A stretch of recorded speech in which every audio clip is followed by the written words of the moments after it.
ഞാൻ താമസിക്കുന്ന എറണാകുളത്തിന് ഏകദേശം 125 കിലോമീറ്റർ അകലെ സ്ഥിതി ചെയ്യുന്ന മുല്ലപ്പെരിയാറാണ് വീണ്ടും ചർച്ചാ വിഷയമായിരിക്കുന്നത്. മുല്ലപ്പെരിയാറിനെ കുറിച്ചിട്ട് 2 വർഷങ്ങൾക്ക് മുമ്പ് ഞാനും ഒരു വീഡിയോ ചെയ്തിരുന്നു. ഇന്നിപ്പോൾ വീണ്ടും വയനാടിൻ്റെ പശ്ചാത്തലത്തിൽ മുല്ലപ്പെരിയാർ എന്ന ജലബോംബ് വലിയ ചർച്ചാ വിഷയമായിരിക്കുകയാണ്. ഞാനടക്കമുള്ള എറണാകുളം സ്വദേശികൾ, തൃശ്ശൂർ സ്വദേശികൾ, പത്തനംതിട്ട സ്വദേശികൾ, ആലപ്പുഴ സ്വദേശികൾ, എന്തിനേറെ കേരളം മുഴുവൻ ചർച്ച ചെയ്യപ്പെടുന്നത് മുല്ലപ്പെരിയാറിനെ കുറിച്ചിട്ടാണ്. മുല്ലപ്പെരിയാർ പൊട്ടുമെന്നും മുല്ലപ്പെരിയാർ പൊട്ടില്ലെന്നും വാചക വിദഗ്ധന്മാർ പറഞ്ഞുകൊണ്ടേയിരിക്കുകയാണ്. ഈ 2 കൂട്ടരും പറയുന്നത് എന്ത് അറിവിൻ്റെ അടിസ്ഥാനത്തിലാണെന്ന് എനിക്കറിയില്ല. ഞാൻ സംസാരിക്കുന്നത് ലോജിക്കിൻ്റെ അടിസ്ഥാനത്തിലാണ്. മുല്ലപ്പെരിയാർ പൊട്ടുമെന്ന് പറയുവാനോ പൊട്ടുകില്ലെന്ന് പറയുവാനോ എനിക്ക് എഞ്ചിനീയറിംഗ് വൈദഗ്ധ്യമില്ല. അതിനുമപ്പുറം അതിൻ്റെ അടിവാരം ഞാൻ കണ്ടിട്ടില്ല. പക്ഷേ ചില ആൾക്കാരെങ്കിലും അതിൻ്റെ അടിവാരം കണ്ടു എന്ന നിലയിൽ തന്നെയാണ് സംസാരിക്കുന്നത്. അവരുടെ ഊഹാപോഹങ്ങളാണ്, അവരുടെ പ്രസംഷൻസുകളാണ്. മുല്ലപ്പെരിയാർ പൊട്ടിയാൽ തന്നെ അതൊരു വലിയ കൂമ്പാരമായി മാറുമെന്നും ആ കൂമ്പാരം വെള്ളം തടഞ്ഞു നിർത്തുമെന്നൊക്കെയാണ് അവരുടെ വാദം. സുർക്കിയെക്കുറിച്ചുള്ള വാദങ്ങൾ. പുതിയൊരു ഡാം വന്നു കഴിഞ്ഞാൽ അതിനകത്ത് നമ്മുടെ ഗവൺമെൻറ്റാണ് നിർമ്മിക്കുന്നത്, അത് പെട്ടെന്ന് തകർന്നു പോകുന്നുള്ള വാദം. ഒരു കാര്യം ഉറപ്പാണ്, ലോകത്തുള്ള എല്ലാ നിർമ്മിതികൾക്കും ഒരു എക്സ്പയറി ഡേറ്റ് ഉണ്ട്. എല്ലാ നിർമ്മിതികൾക്കും, നമുക്കും എനിക്കും നിങ്ങൾക്കും എല്ലാ വസ്തുക്കൾക്കും ഒരു എക്സ്പയറി ഡേറ്റ് ഉണ്ട്. അത് കണക്ക് ഈ ഒരു ഡാമിനും ഒരു എക്സ്പയറി ഡേറ്റ് ഉണ്ട്. ഇനിയിപ്പോൾ ഇത് ഉണ്ടാക്കിയ ആൾക്കാർ ഇപ്പോഴാരും ജീവിച്ചിരിപ്പില്ല. അവരോട് പോയി ചോദിക്കാൻ എത്ര നാൾ നിൽക്കുമെന്ന് പറയാനായിട്ട്. ഇനി അവരുണ്ടാക്കി വെച്ച ഡാം മാനുവലിൽ തന്നെ പറയുന്നത് ഇത്ര വർഷമേ നിലനിൽക്കുമെന്നാണ്. അവർ പറഞ്ഞതിൻ്റെ ഇരട്ടിയോളം വർഷങ്ങൾ കഴിഞ്ഞിരിക്കുന്നു. അതായത് ആ ഡാം നിർമ്മിച്ചവർ പറഞ്ഞിരിക്കുന്ന സമയം ഇതാണ്, അതിൻ്റെ ഇരട്ടിയോളം സമയം കഴിഞ്ഞിരിക്കുന്നു. പിന്നീട് തമിഴ്നാടിനെ സംബന്ധിച്ചിടത്തോളം അവിടെ നിലനിൽക്കേണ്ടത് അവരുടെ ജനങ്ങളുടെ ആവശ്യമാണ്. കാരണം ഏകദേശം 5ഓളം ജില്ലകൾ വെള്ളം ഉപയോഗിക്കുന്നത് മുല്ലപ്പെരിയാറിലെ വെള്ളമാണ്. അവർ ജലം കൊണ്ട് വരൾച്ച കൊണ്ട് മരിക്കുമെങ്കിൽ നമ്മൾ ആ ജലബോംബ് പൊട്ടിയാണ് മരിക്കാൻ പോകുന്നത്. എന്തായാലും ഒരു മരണം ഉറപ്പാണെന്ന് പറയുന്നത് പോലെ തന്നെയാണ്. ഏത് വേണമെന്നുള്ളതാണ് ക്വസ്റ്റ്യൻ. നമ്മളെ സംബന്ധിച്ചിടത്തോളം നമുക്ക് നമ്മുടെ ജീവൻ തന്നെയാണ് വലുത്. എക്സ്പയറി ഡേറ്റ് കഴിഞ്ഞിരിക്കുന്ന ഒരു ഡാമിനടിയിൽ താമസിക്കുക എന്ന് പറയുന്ന ലോജിക്ക് എന്തായാലും അത് ടെൻഷൻ പിടിച്ചത് തന്നെയാണ്. വാചക വിദഗ്ധർ പറയുന്നു അത് പൊട്ടില്ല, അതിനുള്ള തെളിവുകൾ അവർ നിരത്തുകയാണ്. വലിയ വലിയ കരിങ്കൽ കഷ്ണങ്ങൾ വെച്ചിട്ടാണ് നിർമ്മിച്ചിരിക്കുന്നത്. പക്ഷേ ഇത് തമ്മിൽ യോജിച്ചിരിക്കുന്നതുകൊണ്ടാണ് ശക്തി ഉണ്ടായിരിക്കുന്നത്, ഭാരം ഉണ്ടായിരിക്കുന്നത്. എവിടെയെങ്കിലും ഒരു ചെറിയ വിള്ളൽ ഉണ്ടായിക്കഴിഞ്ഞാൽ ആ വിള്ളലുകൾ ഇവരെ വിഘടിപ്പിച്ചു കഴിഞ്ഞാൽ വർദ്ധിച്ചു വരുന്ന വെള്ളത്തിൻ്റെ ഭാരം ഓരോ കല്ലുകളെയും പിഴുതെറിയും. നമുക്കറിയാം, വയനാട്ടിൽ വന്നിരിക്കുന്ന കല്ലുകളുടെയൊക്കെ ഒരു ഭാരം എന്ന് പറയുന്നത് എത്രയോ ടണ്ണാണ്, എത്രയോ വലിയ ടണ്ണുകളാണ്. അപ്പോൾ അത് പരസ്പരം വിഘടിച്ചു കഴിഞ്ഞാൽ അതിൻ്റെ വരവ് ഒരു ജല ബോംബിനേക്കാൾ, ഒരു ഹൈഡ്രജൻ ബോംബിനേക്കാളും ഒക്കെ വലുതായിരിക്കുമെന്ന് ഉറപ്പാണ്. പിന്നീട് അത് ഏതൊക്കെ സ്ഥലങ്ങളെ നശിപ്പിക്കുമെന്ന് ഇവിടെ നിന്ന് ഗണിച്ചു പറയുവാൻ ഞാൻ ഗണകനല്ല, ജ്യോത്സ്യനല്ല, വിദഗ്ധനുമല്ല. നമ്മൾ ചിന്തിക്കുന്നതിനും അപ്പുറമായിരിക്കാം സംഭവിക്കാൻ പോകുന്നത്. എന്തായാലും ഇപ്പോൾ 2 വാദങ്ങൾ കേരളത്തിൽ ഉണ്ടായിരിക്കുകയാണ്, പൊട്ടുമെന്നും പൊട്ടില്ലെന്നും. 2 കൂട്ടർക്കും കൃത്യമായ വാദങ്ങളുണ്ട്. പൊട്ടുമെന്ന് പറയുന്നവരുടെ ലോജിക്ക് ഇത് തന്നെയാണ്. കാരണം അവർ പറയുന്നത് ഡാം മാനുവൽ വെച്ചിട്ടാണ്. എക്സ്പയറി ഡേറ്റ് കഴിഞ്ഞ ഒരു പ്രൊഡക്റ്റിനെ എങ്ങനെ വിശ്വസിക്കുമെന്ന് ചോദിക്കുന്നതിൽ അല്പമെങ്കിലും ശരിയുണ്ടെന്ന് ഞാനും വിശ്വസിക്കുന്നു. പൊട്ടില്ല എന്ന് പറയുന്നവർ മൊത്തത്തിൽ ആർച്ച് ഡാമിനെ കുറിച്ചും എർത്ത് ഡാമിനെ കുറിച്ചും ഗ്രാവിറ്റി ഡാമിനെ കുറിച്ചും ഘോരം പറയുന്നവർ ഇതിനെക്കുറിച്ച് എന്തറിഞ്ഞിട്ടാണ് പറയുന്നത് എനിക്കിപ്പോഴും അറിയില്ല. എവിടെ നിൽക്കുകയോ കിട്ടിയ കുറേയേറെ വാദഗതികളാണ്. അങ്ങനെയാണെങ്കിൽ ലോകത്തുള്ള ഒരു ഡാമുകളും പൊട്ടുകയില്ലല്ലോ. എത്രയോ രാജ്യങ്ങൾ ഡാമുകൾ പൊട്ടിയിരിക്കുന്നു. ഇപ്പോൾ കഴിഞ്ഞ ദിവസം കർണാടകയിൽ തന്നെ ഒരു ഡാമിന് കേടുപാടുകൾ സംഭവിച്ചിരിക്കുന്നു. എന്തിന്?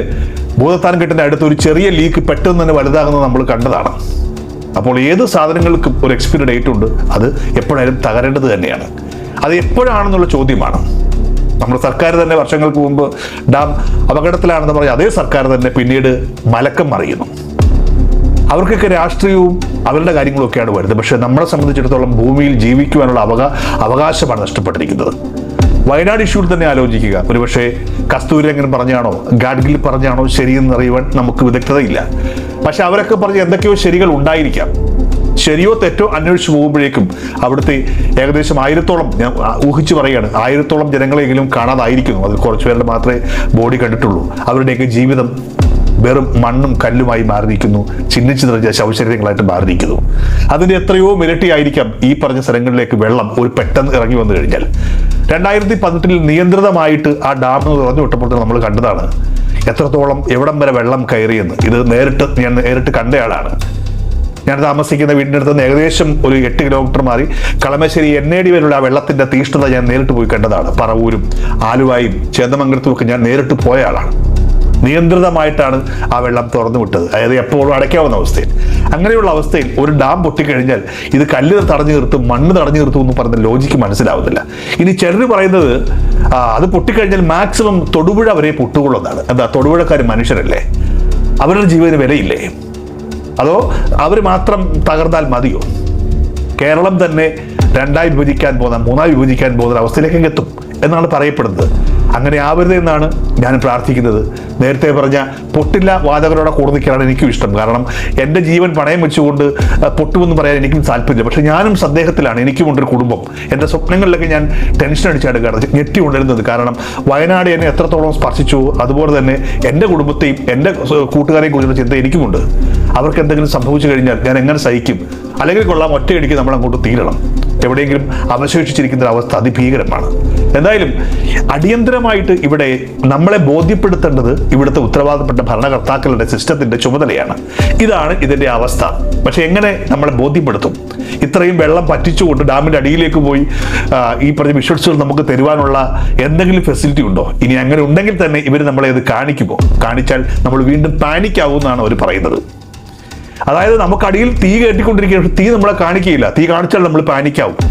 പക്ഷേ എന്താണോ അതിൻ്റെ നേരായ അവസ്ഥ എന്നുള്ളത് പൊതുജനങ്ങളെ ബോധ്യപ്പെടുത്തേണ്ടത് ഭരണകർത്താക്കൾ തന്നെയാണ്. ഒന്നുകിൽ ഇതാണ് ഇതിൻ്റെ അവസ്ഥ കൃത്യമായിട്ട് മനസ്സിലാക്കുന്ന വിദഗ്ധർ. ഇതിന് സ്പെഷ്യൽ ആൾക്കാരൊക്കെ ഉണ്ടാവില്ല, ലോകമെമ്പാടുമുള്ള അവരെ കൊണ്ടുവരാം.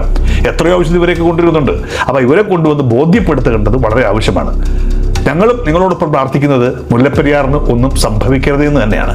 കാരണം ഒരു ചെറിയൊരു വീഴ്ച പോലും ജീവഹാനി ഉണ്ടാക്കുന്നൊരു കാര്യമാണ്. അപ്പോൾ മുല്ലപ്പെരിയാർ പൊട്ടരുത് തന്നെയാണ്, അല്ലെങ്കിൽ മുല്ലപ്പെരിയാർ പൊട്ടില്ല എന്ന വാദത്തോട് യോജിക്കുവാനാണ് മനസ്സുകൊണ്ട് എനിക്കിഷ്ടം. പക്ഷേ ലോജിക്കലി ചിന്തിക്കുമ്പോൾ എക്സ്പയറി ഡേറ്റ് കഴിഞ്ഞ ഒരു സാധനം എത്ര നാൾ നിൽക്കും? ഇന്നോ നാളെയോ, ചിലപ്പോൾ 100 വർഷം നിന്നേക്കാം. ഇതൊക്കെ പ്രഡിക്ഷൻസുകളാണ്. ചിലപ്പോൾ നിന്നേക്കാം, പൊട്ടാതിരിക്കാം. 50-50 ചാൻസ് ആണ് പൊട്ടാതിരിക്കാം. ഇതിനേതാണ് ചാൻസ് എന്ന് ചോദിച്ചാൽ ലോജിക്കലി ഞാൻ പറയും ആ ഒരു സാധനത്തിന്റെ എക്സ്പയറി ഡേറ്റ് കഴിഞ്ഞതാണ്. സ്വാഭാവികമായും എല്ലാ നിർമ്മിതികൾക്കും എക്സ്പയറി ഡേറ്റ് ഉണ്ട്. എക്സ്പയറി ഡേറ്റ് കഴിഞ്ഞതിന് ഒരു ചെറിയ നിമിഷം മതി എന്തും സംഭവിക്കുവാൻ. ഇവരുടെ വാദങ്ങളൊക്കെ വേറെ ആയിരിക്കും. നാളെ എന്തെങ്കിലും സംഭവിച്ചു കഴിഞ്ഞിട്ട് ഞാൻ ഉദ്ദേശിച്ച അതല്ലെന്ന് പറയാൻ ചിലപ്പോൾ ഈ ബാധിച്ചവർ പോലും ഉണ്ടാവണമെന്ന് നിർബന്ധമില്ല.